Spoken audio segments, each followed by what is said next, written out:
before we actually, oh yes. Also, I just want to let you all know that Dr. Lynne Quarmby has agreed to have her talk recorded so that we can have it for those that cannot make the presentation today. So if you don't want to have your faces showing up, you can always just turn off the video, or we love to see you, and I love to see my friends too. So if you leave your videos on, I can see you. Anyways, let me welcome you all to UFV virtually, which we are seated in Stolo territory. The Stolo have been the stewards of the land of this beautiful Fraser Valley. So I know some of you may be in different territories, and probably Dr. Quarmby is in the Salish People's Territory right now, but you know, British Columbia is such a beautiful land inhabited by many, many different Aboriginal groups, and we should be acknowledging their contributions to the keeping of this land as beautiful as it is. So let me begin by saying that the Green Speaker series is in a way of keeping the tradition of the traditional peoples of the lands in North America, who really care for the earth and the inhabitants. And we always invite people who care for these, for our Mother Earth, and we had many different illustrious people giving talks here. And today it is my pleasure to bring Dr. Lynne Quarmby to this seminar series. Dr. Quarmby is from BC. She was born in, I lost you now. I can't remember where you were born, but I know you were born in BC. And she was educated at the University of British Columbia for her bachelor's and master's. And then she went to the US, to the University of Connecticut, to do her PhD. And following that, she did a postdoctoral work at the University of Texas. And then she was in the US until about 2000, when she was recruited by Simon Fraser University, from where she rose through the ranks and is now full professor in the Department of Molecular Biology at Simon Fraser University. She's an amazing person. I heard of Lynne many years ago, and I always, you know, have them in the back of my mind sometimes to bring them as speakers. And Lynne is not only an amazing molecular biologist, she's also an environmentalist. She is also an activist, a mother, and an artist. I just found out that she has beautiful paintings that you may want to check out someday.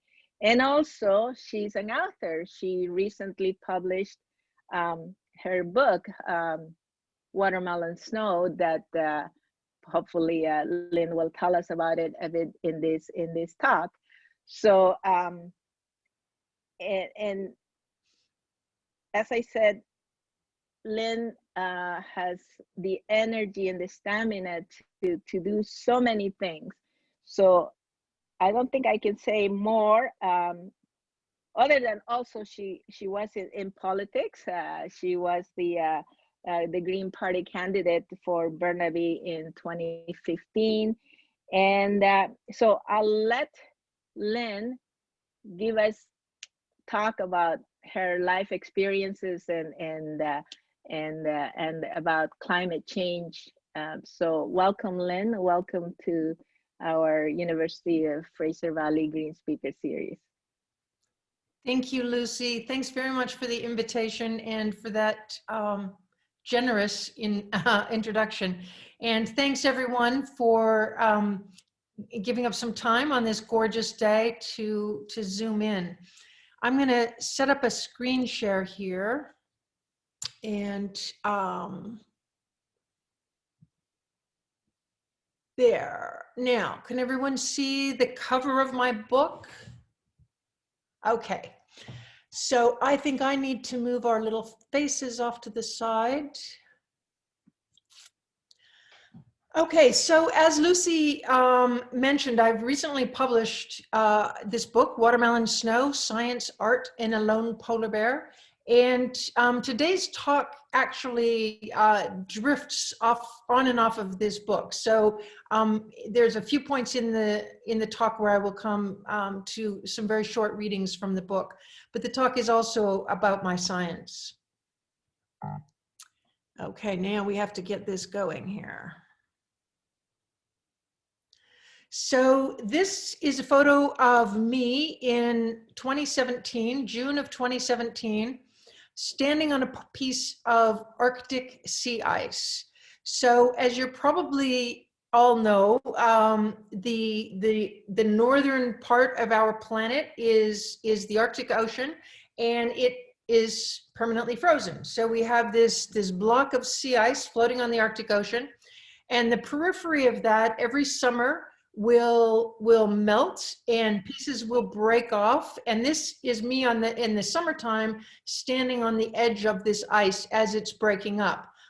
And you won't be surprised to hear that in recent years, we have less freezing in the winter, so it doesn't get as thick or as wide, and more thawing in the summer, so that ice is getting smaller and thinner on average over time.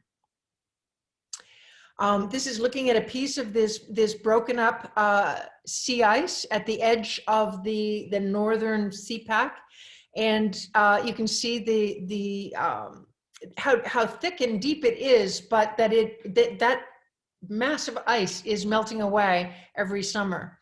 And on the bottom right here, you can see the ship that I was on, the Antigua, a tall ship. We spent 24 hours of our expedition tethered to that block of sea ice. So the photo that I showed you at the beginning of me standing on the sea ice, this is the piece of ice that I was standing on. So what I want to do right now is just read you the one-page preface from the book that sets up a bit of the talk and sets up the book. There is nothing but ice, sea, and sky, whatever direction I look. I walk the perimeter of the floe, never closer than a meter from the edge, as much as I long to peer down. The air is still, the water calm and clear. An adjacent ice floe plunges several meters below the surface in diminishing turquoise contours. Above the water, the ice edge glows lapis blue, reflecting like a glaze on the turquoise below. Nearby, a pair of eiders swims along an ice edge. Above the ice, horizontal clouds line up in a dozen soft, thin rows, subtle swaths of gray, pink, and dusty purple, the color of a fresh-picked plum before you polish it for eating. My eyes fill with tears. After years of fighting for political action on global warming, civil disobedience, lawsuits, a run for parliament, hearing about, reading about, and seeing various graphs of melting summer sea ice, here I stand on an actual sheet of melting summer sea ice, bearing witness. It's emblematic of our warming world. It's an abstraction, and yet also cold, hard, blue, real. I quietly weep. I see the melting away of democracy and the melting of the ice, and I know these are tightly entwined. Joining many others, I poured my soul into the work. We've barely made a dent in altering the course of business as usual. Out here on the floe edge, I am struggling with burnout and despair. I am traveling on a schooner, a scientist on an artist's residency. The voyage and the book that it conjured is a search for rational, meaningful responses to the global environmental crisis, a search for life beyond despair. So the story today is a very personal one. It's my personal experience, but my goal in telling it, my reason in telling it, is that I believe that it's in these specifics that we really relate to the general. So I want to share with you that story, and it's particularly appropriate for the Faculty of Science, as it's largely a science story. So, watermelon snow. These are snow algae. This is a photomicrograph of snow algae, which we will be coming back to. What I'm going to talk about today is a story in 5 parts. I'm going to start with cell biology, which was the bulk of my career, and it sets the stage really for who I am and where I'm coming from in my worldview. The house is on fire, my growing awareness of climate science, the crash, the emotional collapse I had after panicking basically about climate change, the trip north, this amazing trip that sent me up to the sea ice in the Arctic, and then the recovery and what's next and how to keep going. I hear from so many activists that they have a trouble now continuing to believe in activism and how to keep going. And so I think that part of the story is really important for lots of people. Chlamydomonas reinhardti. I feel so close to this organism, which I studied for 30 years. This is a micrograph of these unicellular algae with 2 apical cilia that they use to swim through the water column. They have a really cool, sophisticated way of phototaxing. So even though it's only 1 cell, it can determine the direction of light and swim to the sweet spot where there's enough good light for photosynthesis, but not so much that it will have UV damage on its genome. So I spent the bulk of my career studying these cilia that pop out. You say, well, you know, that's kind of weird to spend a whole career studying these unicellular green algae and their cilia, but of course, one of the reasons that we do this, well, all cilia in most cells that divide are resorbed prior to division. And this is a chlamydomonas cell, and you can see at the end it divided. I'll just run it one more time. The flagella are resorbed, and that frees the basal bodies to focus the mitotic spindle for cell division. And I spent my career studying that process in these cells. And we do it because they're the same cilia as these cells. The guys on top are respiratory epithelia, mammalian respiratory epithelia, which of course beat in our respiratory system, move the mucus along, and keep our airways clear of debris. And in the bottom, we have ependymal cells. These are cells lining all the ventricles in our brain, and they move the cerebral spinal fluid around in our neural system. And almost every cell in the human body has cilia. They're not all motile, but they're all important in various ways. Obviously, with a single-celled haploid organism, there's a lot of experiments we can do that we can't do on these cells. And that is the basic, evolution is the basic rationale, although it's not just the biomedical importance. I'm interested just in these fundamental machines of life. So one of the proteins that we discovered through a genetic analysis, we've developed the tools here so that we can visualize this protein. And in this case, it's visualized in those red spots at the base of the cilia. And this is one of the proteins involved in this disassembly system. In a really striking experiment, one of my graduate students cloned that gene and put it into a vector that we could express in mouse cells. And then he tagged it with a green fluorescent protein. So we could see, first of all, whether it would be made at all and where it would go in those mouse cells. And this is a protein that there is no exact match to this in the mouse genome. It's part of a family. You can recognize the family in the mouse, but not exactly the gene. And sure enough, this is on this mouse kidney cell. There's the cilia sticking up in red and the basal body at the bottom.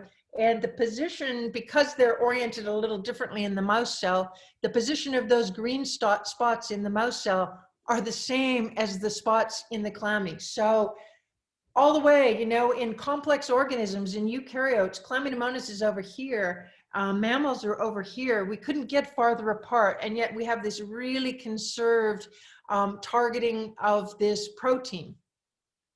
So this led us to look around this time. There was implication that this protein family might be involved in polycystic kidney disease. So I went and did a sabbatical in a kidney lab and collected these data. This is a cross-section of a mouse kidney, and you can see different tubules. And you can see that some of these tubules are lined with red. The red is staining cilia, and some of them look orange, and that's because they're co-staining with my protein. So if I show you in steps here, there's all the tubules lined with cilia, and only some of them have this protein. So if you look, say, at this tubule here, it has cilia, but it lacks the protein. So I say my protein. By this point in the work, we had identified a candidate in the mouse genome that we thought might be doing this job and might be responsible for polycystic kidney disease.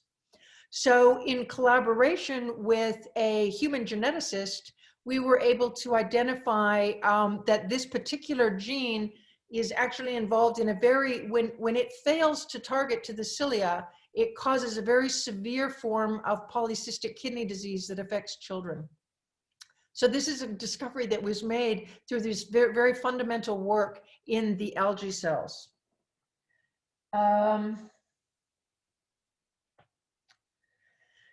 Okay, so at this point, you know, I love the work. I love it intellectually. I love it in every way. I love the stuff we're doing. I love the fact that it is impacting, potentially providing new drug targets that would impact human health.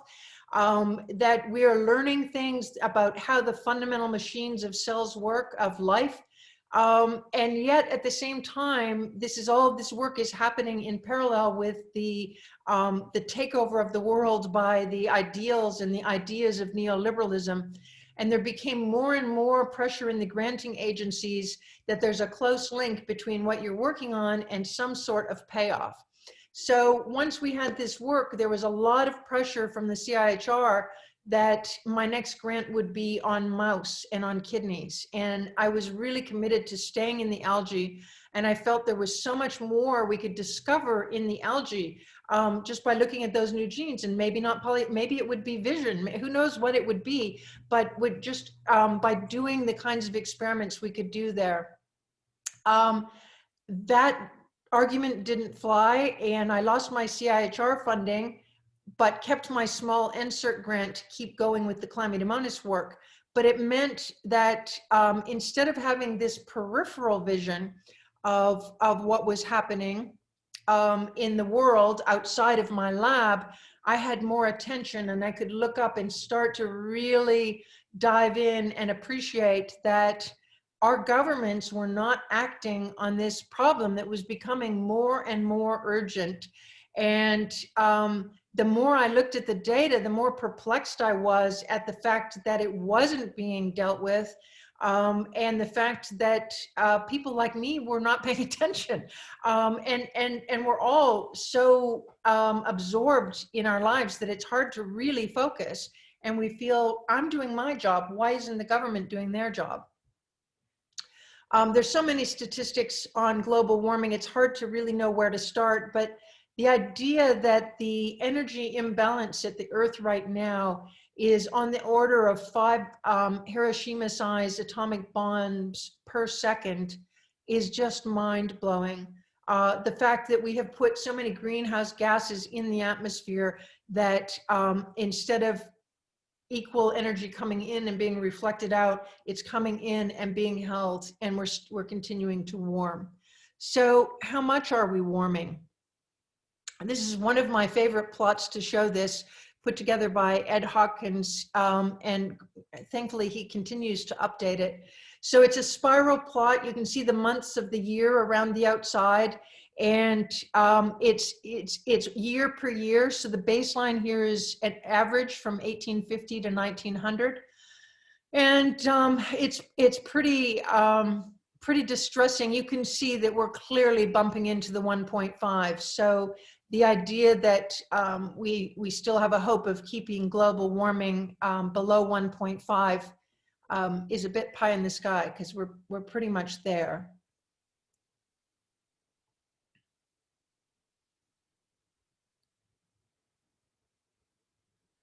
But, you know, some people will say, well, 1.5, that's, you know, I'm not really noticing that much difference. It's kind of nice, especially at this time of year.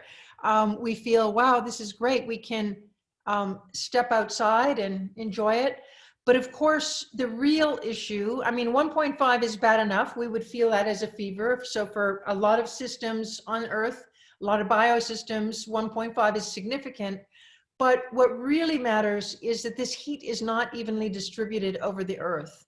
And these are data from NASA. This is a rolling 5-year average. And the baseline here is 1950 to 1980. So this is a higher baseline. It's a later baseline. It's higher. And it means you'll see at the beginning in particular, you'll see some go below baseline. So those are blue. And then we go above, which is red. So rolling 5-year averages starting in 1880.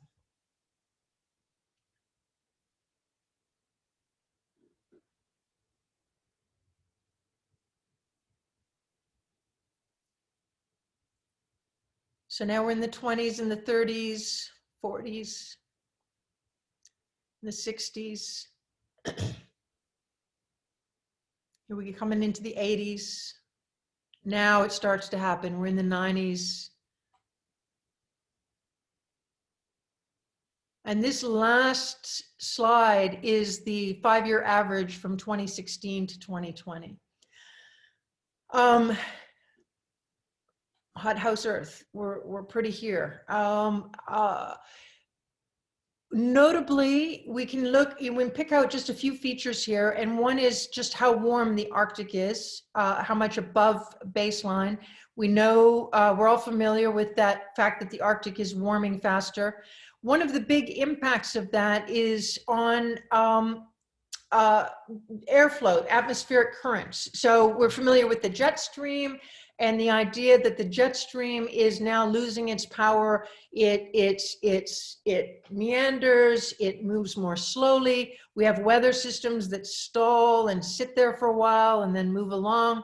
And part of that is that the jet stream is driven by the temperature differential between the Arctic and the temperate zone. And when that differential, with the heating of the Arctic, the differential is diminishing as the Arctic heats up, the difference is less. And so there's less energy driving that current. That's just one example. The oceans are holding a huge amount of this energy, and the temperature distribution in the oceans is also not equivalent. And we're seeing huge impacts. And this is an example. We have a cooling due to the ice melt from Greenland, the ice sheet. We have many factors that are increasing, that are affecting the flow of ocean currents, so that we can have really counterintuitive climate results, such as the cooling of Europe. So all these various things are happening because this warming is changing both atmospheric currents and ocean currents, and those two things together are having enormous impacts on our climate. And some of those impacts, you know, we're at this point so familiar with, things like prolonged droughts, forest fires that are a completely different beast than the forest fires we used to see. These guys burn with so much more energy because of the dryness of the trees, the monocultures, et cetera, et cetera. It's much more of a phenomenon, and these are fires that can leap and travel so fast and so far. Flooding, again, when the jet stream, for example, stalls, the atmosphere is warmer, it has more water. Hurricanes have more energy and more water. We're just seeing flooding and droughts. We're seeing melting of glaciers in the mountains and in the Arctic.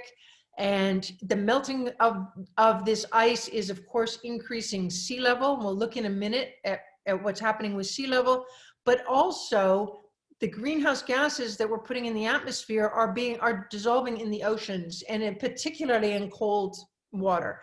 So you can think of, you put a pot on the stove and it starts to form little bubbles as it starts to heat up, because those are the gases coming out of solution. So as it's cold, the gases go into solution. In this case, the carbon dioxide is dissolved in the ocean and produces carbonic acid, acidifying the ocean, making it hard for plankton to form their shells, hard for the seed to set for shellfish, hard for plankton to grow and the fish. Just huge cascades of impact due to the warming of the oceans and due to the acidification of the oceans. And with respect to human civilization, the rising of sea levels. Lots of impacts. So we talk a lot about carbon dioxide. I just want to show you a couple of graphs to bring us all to the same page of what's actually happening. It happens that Charles Keeling started collecting these data in Hawaii the same year that I was born. So I watch his particular data set. At this point, there are stations all around the globe taking these measurements. This is from the Hawaiian Observatory. You can see the seasonal oscillation in the carbon dioxide levels.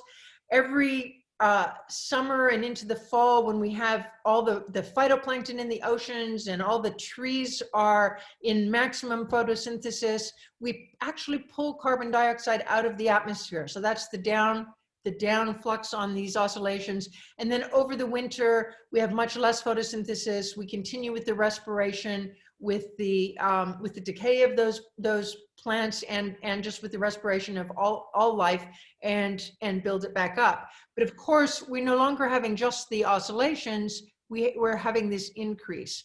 So at a glance, this might look linear, but just to have a closer look at that, I put a little box, and I put the lower left-hand part of the box on one of those low points in carbon dioxide. And you can see this is a 10-year period, and you can see where the curve comes out on the right-hand side. And now I cut and paste that box, so it's the identical box, and I put it up on the other side of the graph. And if you see that where it's matched at the bottom, but where the curve comes out at the top, you can see the massive increase in the slope. So we have all these reports about how various countries are doing so much better and reducing their CO2 emissions. But if you look at this curve, in particular in the top right corner, you can see that it's not obvious that our emissions have slowed down. And the latest data point I put there was from last week. So this is an up-to-date curve. So what does this look like in a historical context? Well, Charles Keeling started collecting the direct data in 1958, but because when ice freezes, it captures air bubbles of the atmosphere that's present at the time. We can do cores, we can do ice cores, and analyze carbon dioxide concentration in the bubbles in that ice. And we can go back through time, drilling down in the Arctic and Antarctic ice. And when we do that, if we look back 10,000 years, this is the 10,000 years of relatively constant climate. This is the 10,000 years of stability during which human civilization developed. So everything we would recognize as our civilization, our cities that are located, many of them next to the ocean. We started doing that here, and now we have all these wonderful cities. But as you'll see in the last 100 years or so, the actual data goes all the way up this x-axis. So I didn't write the number down, but I think, I don't even remember where we are. It's a bit too depressing to keep track of, but we're around 415 parts per million at this point for carbon dioxide. So this is not the axis, this is the actual data. So we're definitely shaking things up, but can we get any hints about what might come next by looking back a bit farther in time? So we can with those ice cores, we can go back 800,000 years.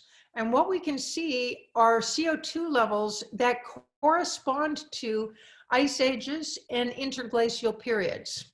So I'm going to get you to focus on this second to the last one here. This is called the Eemian. This was the last interglacial period before ours. So this was the most recent ice age, and there's the last interglacial. So you can see again, our CO2 levels are, well, actually, I'm not going to say that because I'm not sure where they are in this graph, but yeah, they are, because there's 400. So this is what looks like an axis, and I had to go check to see, is this the data or the axis? It's the data. So there, we are above and beyond. We are higher now than if you took the distance, the amount of CO2 from the last ice age to the interglacial or to the Holocene, we are more than that above it now.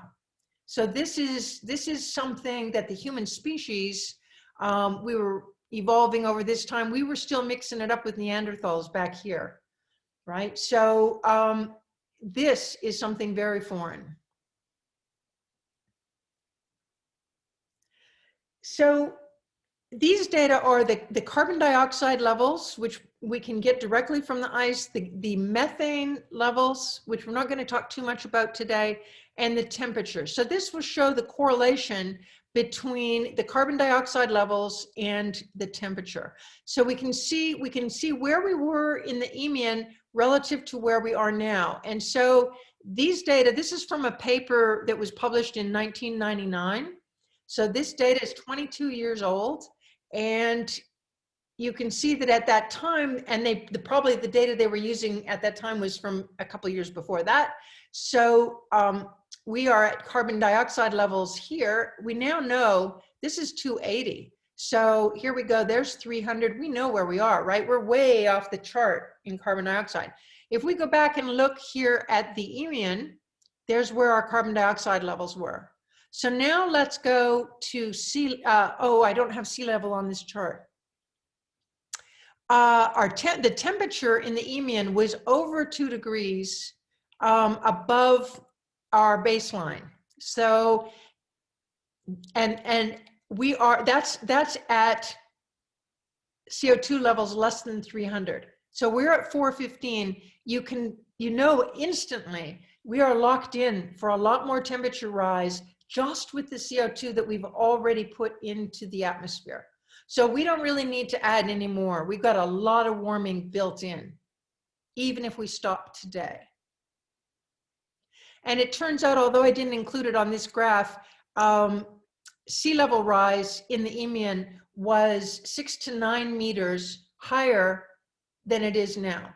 So of course, when you think about the sea level rise, it's going to lag.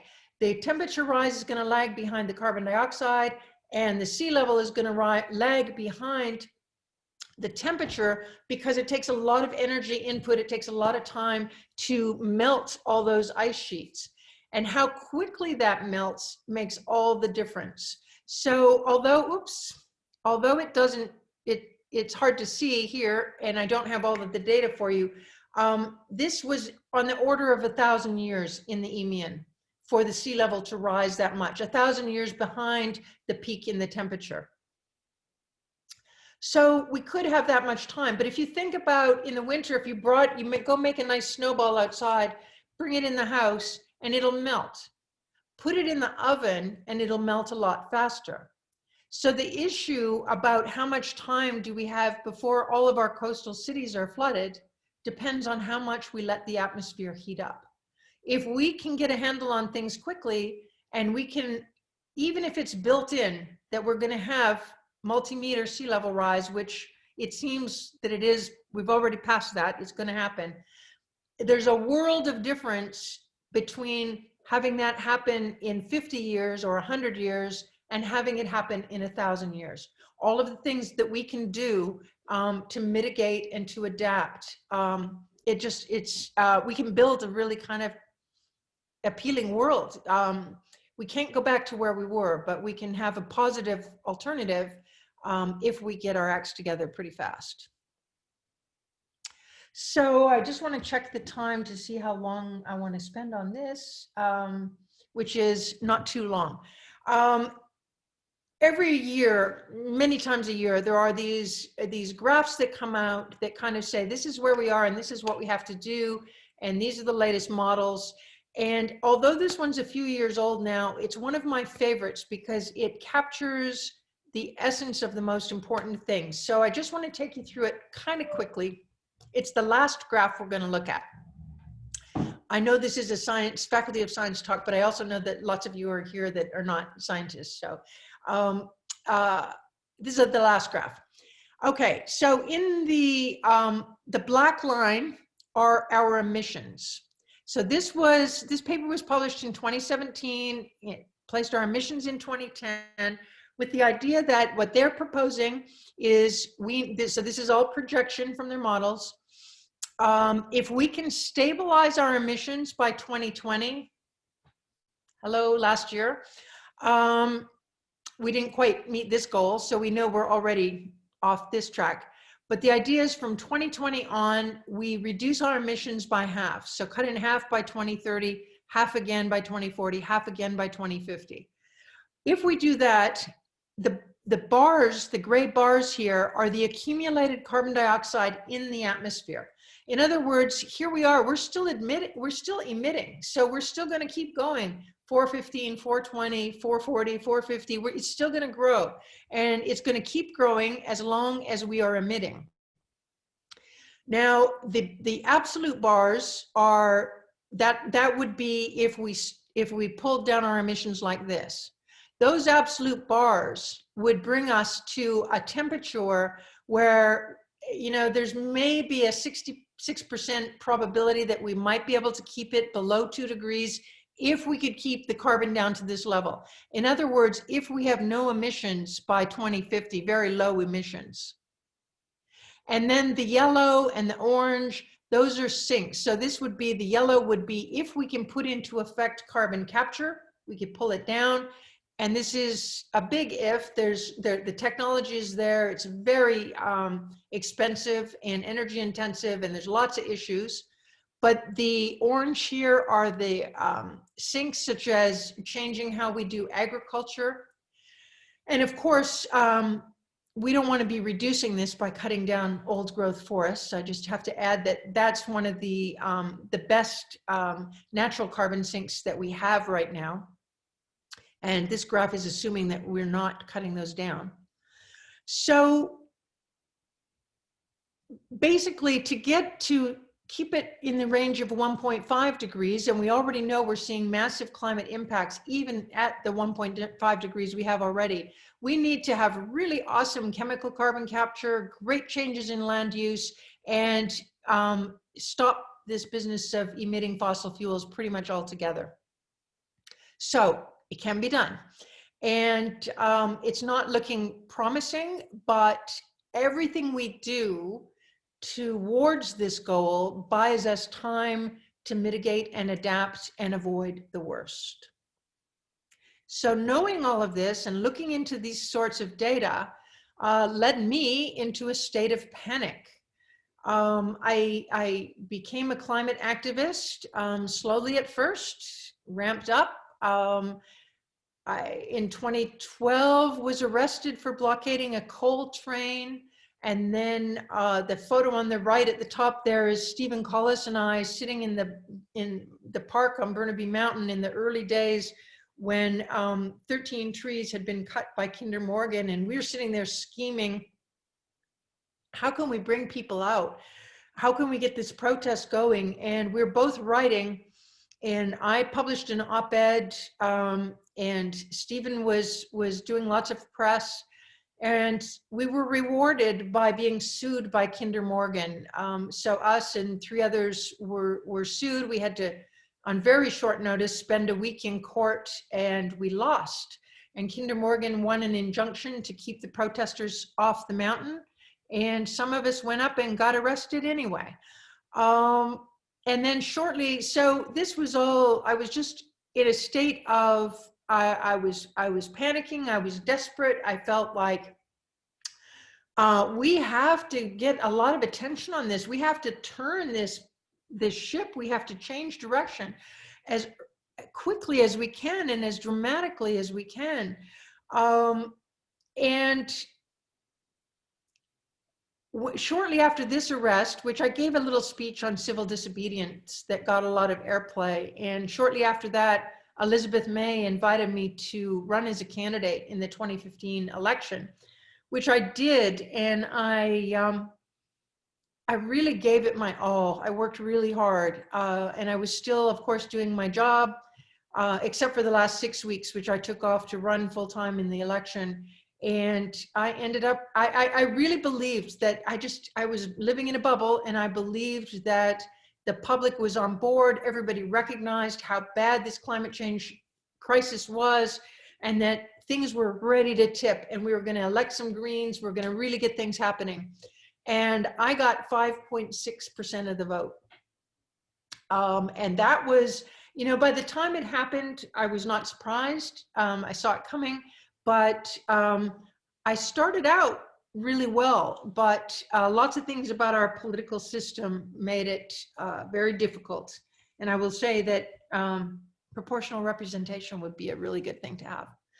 So I just want to pause and pause at the state of having this wonderful research program in cell biology that pretty much got hijacked in part by and I draw the parallel because it's so connected, the neoliberal attitude that was permeating our government and our funding agencies that really made it impossible to continue the kind of research that I loved. And in parallel, this climate action that's really coming out of this same, to a certain extent, out of this same ideology. So I was pretty burned out. I'd been in the local news all that fall, but my 21st of November arrest and my speech about civil disobedience made the national news. Within a week, I received an invitation from Elizabeth May, leader of the Green Party of Canada, to run as a Green candidate in the 2015 federal election. Hope was in the air, and my ego felt the tug of being the chosen one.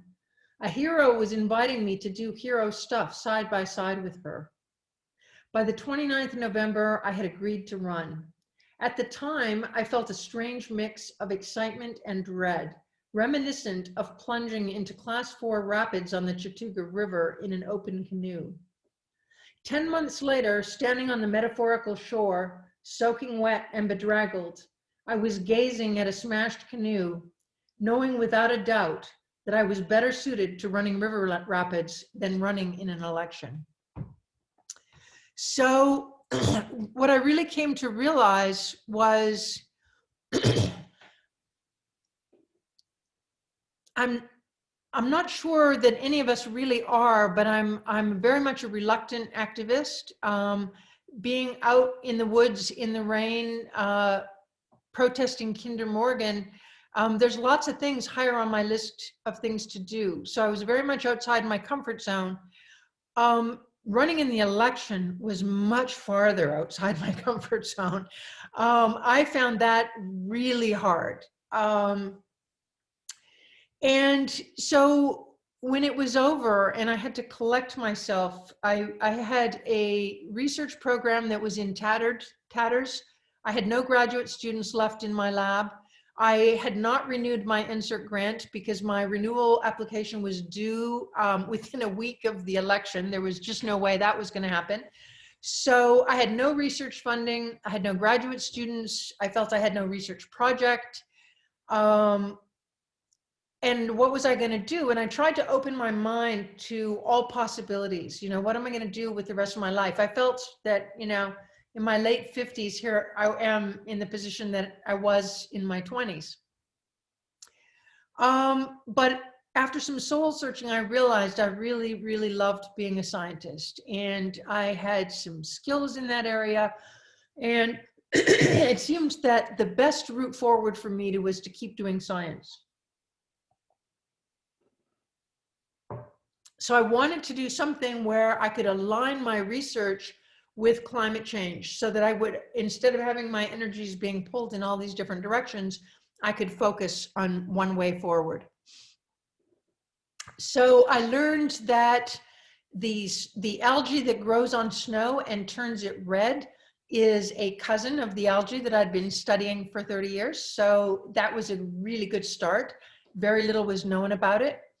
And so I decided to dive into this. Now, the climate connection is that this algae affects the albedo of the snow. So that means that white snow reflects really well. So a lot of the sun's energy that comes into Earth is bounced back out very efficiently by snow. The red algae absorbs that heat. It melts the snowpack faster. So that can have direct impact on, say, water supplies for a place like Vancouver, but just globally on the rate of melting of snowfields and glaciers. So this was perfect. I was going to start this. The first papers I was reading sent me to actually Franz Josef Land, the person that taught me about these algae. That's where he had sampled, and there was data there. And then I found that there were a lot of studies in Svalbard. And it just happens that a few years before that, a good friend of mine had been on an artist residency in Svalbard. And as Lucy mentioned, I like to paint, and I had just this fantasy of doing that residency someday. And all of a sudden, everything clicked, and I thought, oh, I can do that residency. I can be on an artist residency and be looking for red snow and kick off this project. So I went through the application and looking for grants and managed to get a spot on the ship, the Antigua, and travel to Svalbard. And this was a turning point for me, this time on the ship, and I'm going to check my timing again. Okay, so it was a time where, you know, there's no internet, there's no dishes to do or cooking or laundry or any of the things that occupy us. You're there with these artists, and you have conversations about the climate and the earth and art and your lives. And it was really a period. We were on the ship for 15 days, and it was a profound experience. And we were in a very profound place. So just the issues of perceptions of time and space, and how big is that? How far away is it? And the things that are happening on geologic time scales, but they're happening right before you in minutes. The calving of the glaciers, and it was a time and a place and a setting and a group of people to really deeply pause and look at all of these big issues.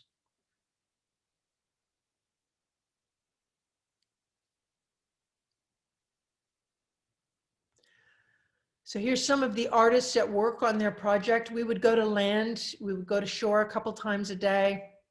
And quite a bit of the book actually is about the artist projects and our adventures that we had on shore, and the animals and the creatures that we were seeing on our trip, and the projects that the artists are doing. And this is a big silver disc. This is Lucy, an architect from Australia, who is doing an art project that is based on ideas of geoengineering. Geoengineering for solar radiation, try to bounce some of that heat back away. So lots of interesting food for thought out on this trip. Here we have a bearded seal resting on the ice that's all broken up in this bay.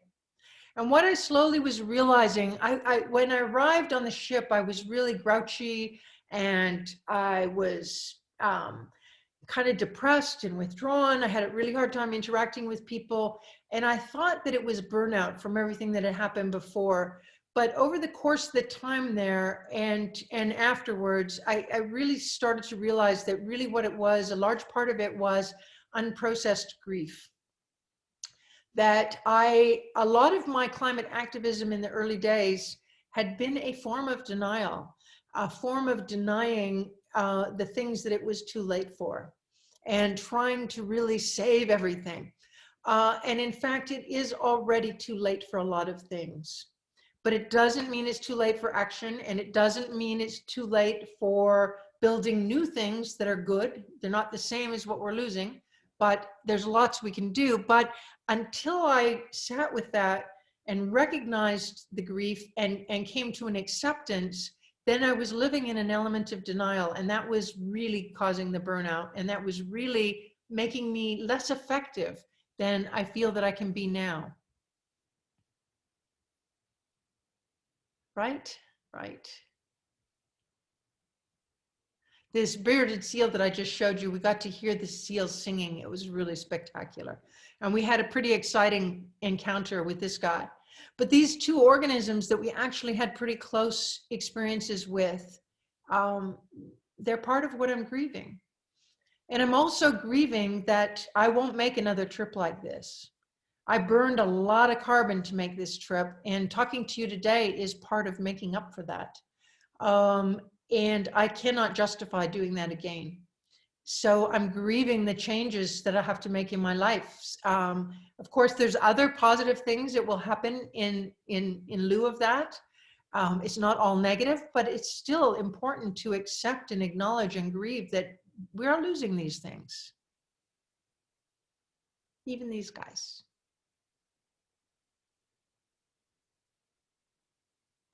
So, yeah, I'm a little behind. This is just a brief note. This is not from my Arctic trip. This is actually a photo, someone else's photo, from, and I should have put a credit on here. It's from a science article about a place called Loki's Castle. So this is in the bottom of the Arctic Ocean. These are alkaline hydrothermal vents, and it's thought that life may have originated. These are very different from the black smoker vents, and this is a really sophisticated, interesting hypothesis about hydrogen gradients and how life may have originated here. But this was on my mind as I was coming to the end of the trip with these artists and watching the transitions in their projects and thinking about my own project. And I was sitting up on the bank watching these artists, and that's the final reading I think that I'm going to do today. As I scan the scene before me and note new activities, I wonder if some projects have been abandoned. A few of the artists seem to be floundering or searching. The prospects for my own watermelon snow project are not looking good. This is something else that art and science have in common. Not everything we do succeeds. I pick up a handful of gravel from the moraine where I am sitting. It is a reminder that I am part of a nature that includes not only microbes and polar bears, but also the rocks and the water that gave birth to life. Under the bluest sky imaginable, the water is sparkling to outsparkle any water anywhere. And the ice is the shiniest, most glittering ice in the world. The day seems to be celebrating. Busy at their tasks, our strange gang of humble gods is each, in their way, seeking meaning.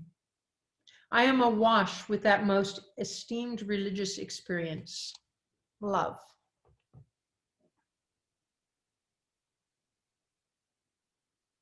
So the trip home and what comes next, I will do quite quickly.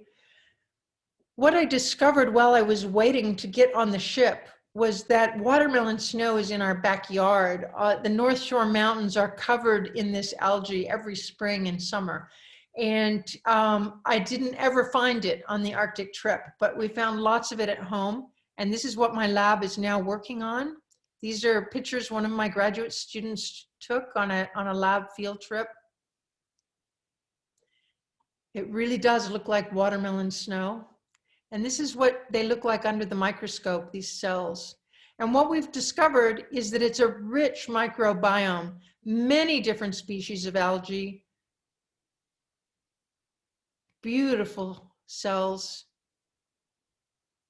and lots of creatures that are up there living on the algae. This is a rotifer, the gut's full. You can see the intestine filled with these red algae cells, a tardigrade. And this is showing that it's filled with bacteria and fungi, and it's just this whole, I call it the Serengeti of the snow. It's this whole diverse microbiome that is ephemeral. It forms every summer and it disappears every winter, and we hardly know anything about it. And once we lose our snow, this will be probably the first ecosystem that we will lose, a whole ecosystem. So lots to lose, lots to grieve, but also lots of room to make a difference and to have hope. But it needs to be a realistic hope, an honest hope that's based on what's actually possible, and a hope that that really is powerful because it's possible. So I'm going to leave you on that note, and thank you all for being with me this afternoon. Thank you, Lynn. Amazing talk. Of course, we require more time than the 1 hour they usually allot for these talks, because it's a work of a lifetime that you're presenting in a really shortened format. So I'm gonna open the floor for questions. Anybody that has questions about Lynn's work of what she presented, just either use the chat or the raise your hand. Yeah, Joanne has her hand up. Oh, hi, Joanne. Yeah. Hi. This is a self-centered question, and it's not like today was the first time I've ever thought about it. I've thought about it a lot. I like to travel. I love to travel. It's kind of, this year of not traveling has made me how much aware that I like to travel, and not just to sit in a sunny spot, although I like to do that. I really enjoy just being in places where people are living differently, and just that whole experience. I guess it's just learning. So my question is, how do I justify traveling? How do I justify getting on an airplane? I can't. So Harbor Air right here has already got the first electric plane in their fleet, and they're committed to transitioning their whole fleet to electric. The technology that we have now, I think, is restricted to these regional flights electrically. And so to get to those places where people live differently, you want to do transcontinental flights, it's going to be a long time before we will be able to do those without adding any carbon to the atmosphere. And I mean, I justified it to myself. It was part of why I showed up there in a grouchy mood, because I felt like I shouldn't be there at all. And I won't do it again. And I feel that, everybody has to make their own decisions, but I feel pretty strongly that flying has a pretty enormous impact. And I didn't need to write this book. I wrote this book because I need to make up for that impact, and I won't fly again.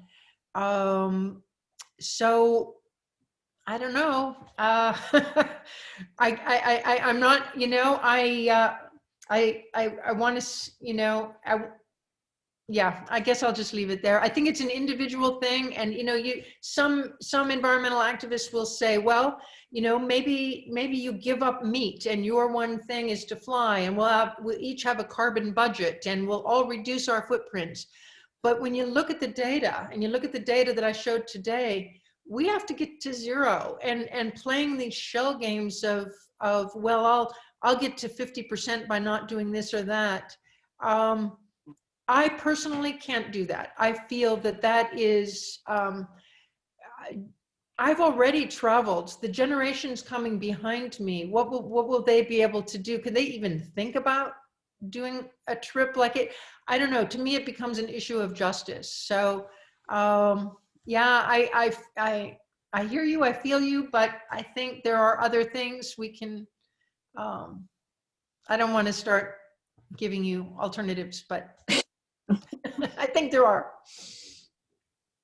I think so too. And Joanne is one of my traveling companions. We've done quite a lot of the earth with Joanne and I and other friends. And so we try to be as ecologically sound minded, and we try our best. Like for example, we try having electric cars, or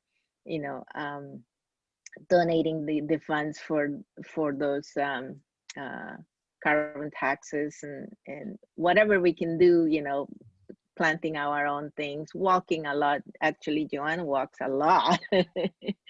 And we try our best, but yeah, there is so many things we could do. The biggest thing, as I'm realizing now as a cell biologist and dabbling into cellular aquaculture, is the beef industry, how terrible it is. And so that's something that we'll probably need to give up, at least on the animal beef, and maybe hope for the better future anyways. Yeah, Tim had his hand up.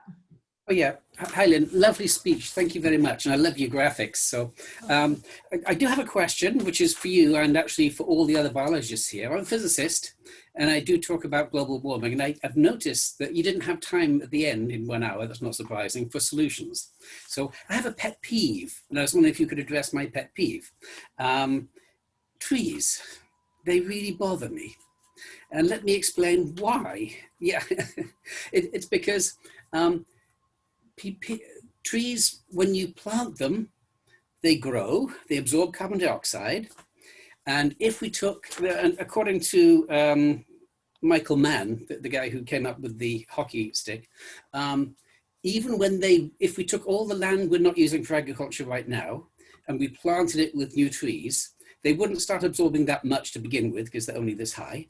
But when they get into their full rate of absorption, they can actually absorb about 9% as much as we emit through fossil fuel burning. So trees don't sound so good. Moreover, if you look at the long term, you plant trees, they all die and they rot, and all that carbon comes back into the atmosphere because not that much is caught in the soils. So my pet peeve is politicians who say, well, we're going to plant a lot of trees. Yeah. Am I on the wrong track here, or is it the right track? I think it's complex, and I would in part agree and in part disagree. So the part where I disagree is that in British Columbia, it's a matter of what we are logging. So right now we are continuing to cut down old growth trees. These are the trees that are incredibly powerful at sequestering carbon. And it's a bit misleading to say you cut them down, they die, whatever, the carbon goes back. It's a matter of timetable, and really taking it out now is when we need it gone. And a lot of it goes into the structures of the soils and the deep soils, and it is not going back into the atmosphere. So it's the whole ecosystem in an old growth forest that is an incredibly effective and powerful carbon sink. And we are cutting them down faster than you can believe. We've got one intact watershed left on BC. You've probably heard of the Fairy Creek protests that are ongoing now to save that. So in that sense, I would say we should love the trees, the old growth forests in particular. In the other sense, you're right on. And when I hear, we're going to trade, we're going to buy offsets, take that flight and we'll go plant 10 trees and you can fly to Europe or whatever. That I'm with you. That is, I don't like that either. It's, this planting the same 10 trees for all of us or whatever. So there's those issues, but also it's as you say, it's not going out and planting new trees isn't the answer. Saving the forests that we have is a huge part of the answer. Planting new trees is great. Yes, let's do it. It's not a bad thing, but it is not a substitute. It doesn't mean let's plant a lot of trees and build the Trans Mountain Pipeline. No, let's plant a lot of trees and not build the Trans Mountain Pipeline. Those are the kinds of things we have to do to make any progress. So we need to save the trees we have and plant more. But it's not, the planting more isn't the panacea that it's sometimes presented as. So I 100% agree with you on that. And I'm just going to skip over because I see that there's, Karen has posted, is anyone examining the ecology of the watermelon snow communities? It's a fascinating thought. Those images of cells are beautiful. Yes, that's what my lab is doing.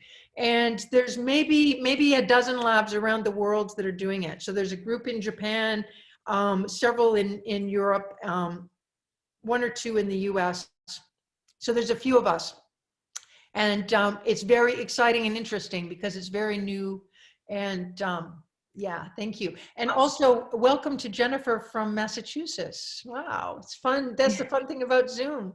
We can have people from far away. Thanks for zooming in. Yeah, thank you all. Thank you, Lynn, for a beautiful talk. You know, we're sorry that we are running out of time, and I know people have things to do, and but hopefully we can email you if others have more questions. We do have Lynn's email, so if anybody wants to connect with Lynn, let us know, and we can connect you with her. And I do encourage people to get her book. I tried getting her book, but it's all sold out in the areas. So so I'm gonna have to order online. I'm still reading another book right now from one of our colleagues. So there is lots of books for me to read anyway. So thank you, Lynn, and on behalf of everybody here, we'll keep in touch, and we'll try our best to minimize our carbon output. Okay, thanks everyone. Thanks for zooming in. Bye-bye. Bye-bye.